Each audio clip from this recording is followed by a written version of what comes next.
Hello students, welcome to my channel. Solve करते हैं concept of physics के centre of mass and collision chapter से subjective exercise का question number 57। Question को पढ़ते हैं, समझते हैं और फिर सॉल्व करते हैं। A uniform chain of mass m and length L is held vertically in such a way that its lower end touches the horizontal floor. The chain is released from rest in this position. Any portion that strikes the floor comes to rest, assuming that the chain does not form a heap on the floor. Calculate the force exerted by it on the floor when a length x has reached the floor. Situation ये है कि एक chain है, इसको vertical रखा गया है, इसका लोअर एंड फ्लोर को जस्ट टच कर रहा है।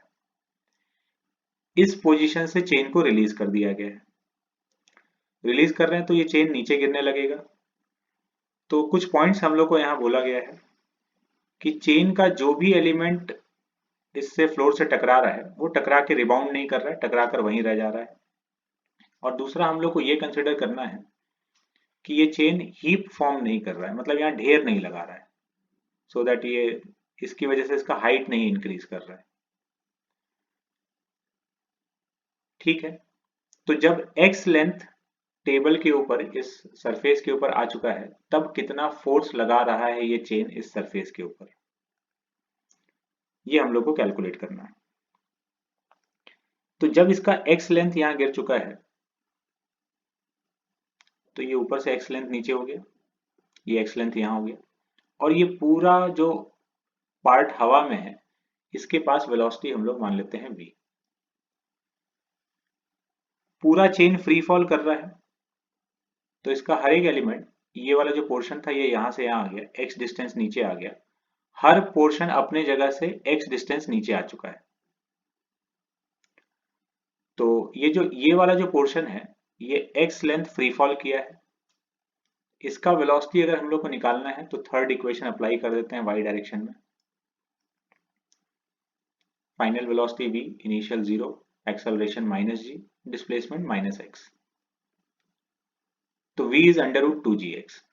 तो ये जो रिमेनिंग पोर्शन है जो एयर में, इसका वेलोसिटी रूट 2gx है। अब बात करते हैं फोर्स का कि ग्राउंड पर फोर्स कैसे लग रहा है।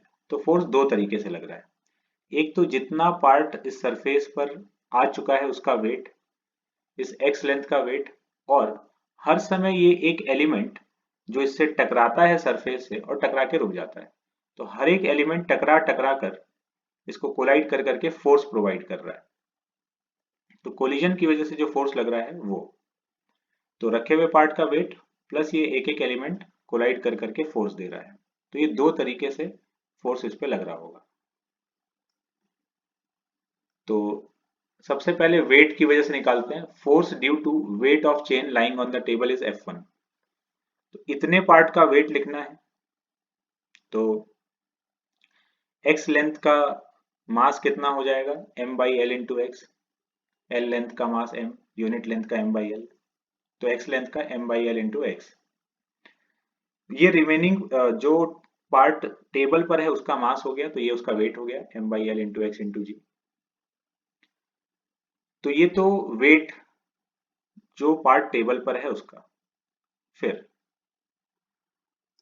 Change in momentum of dm after collision with horizontal surface. अब हम लोग क्या करने वाले हैं, ये जो एलिमेंट टकरा टकरा कर फोर्स दे रहा है इसको लिखने वाले हैं। कैसे, dp बाई dt करके, rate of change of momentum. हर एक एलिमेंट टकरा टकरा कर रेस्ट पे आ जा रहा है तो उसका मोमेंटम चेंज हो रहा है।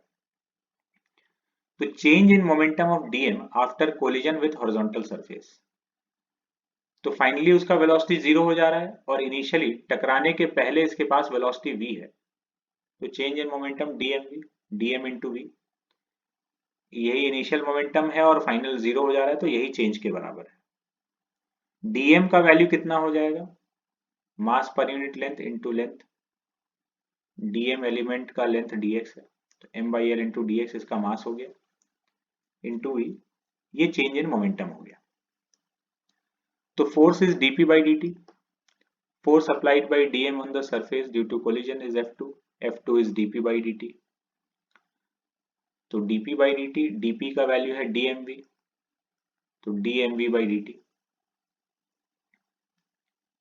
dm का value m by L into D x, तो ये था dmv पूरा, dmv बाई dt कर दिए, तो m by L into V into D X by D T, और जो dx बाई dt है वो v के बराबर हो जाएगा, तो m by L into V square, ये आ गया F2 का वैल्यू, और v हम लोग ऊपर निकाल चुके हैं, v का वैल्यू यहाँ पे सब्स्टिट्यूट कर दिया गया, तो ये कोलिजन की वजह से जो फोर्स लग रहा है वो आ गया। तो total force F1 plus F2 दोनों को ऐड कर देंगे, 3m by L into G into x.